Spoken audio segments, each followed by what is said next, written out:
ஒரு தகப்பன் தன்னுடைய மரண தருவாயில அவருக்கு இருந்த சொத்தை பிரித்து எழுதி பிறகு அவர் அந்த பிள்ளைகளுக்காக கொடுத்துட்டு மறிச்சிட்டாரு.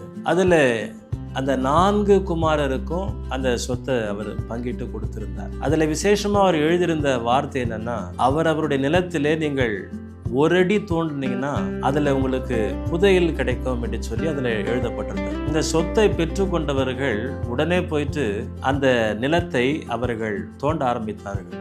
1 அடி இங்கும் அங்குமாக தோண்டி பார்க்கிறார்கள்.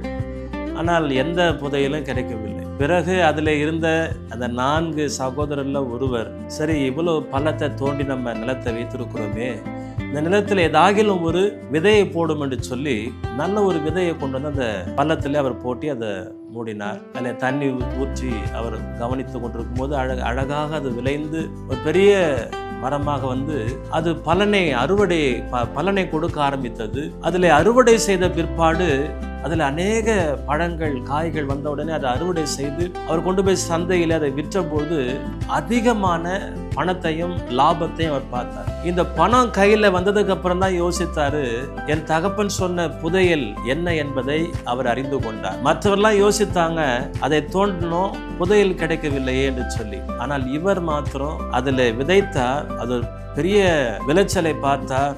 அதில் அநேக லாபத்தை பார்த்தார், ஆசீர்வாதத்தை கண்டார். பிரியமானவர்களே, தகப்பன் சொல்லி போயிருந்த காரியம் என்ன என்பதை அவர் புரிந்து கொண்டார். என்னவென்றால், நிலத்தை வைத்து சோம்பேறித்தனமாக இருக்கும்பொழுது ஒரு ஆசீர்வாதத்தையும் நன்மையும் பெற முடியாது.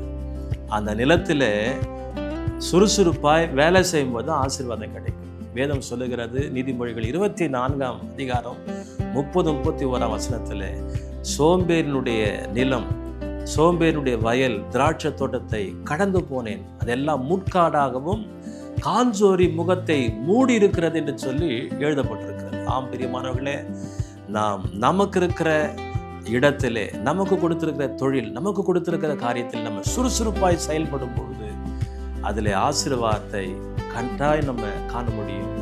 ஆகையினால் இந்த வார்த்தையின்படி நம்ம செயல்படுவோம், ஆசீர்வாதத்தை நன்மையை காண்போம். கர்த்தர் நம்மை ஆசீர்வதிப்பார்.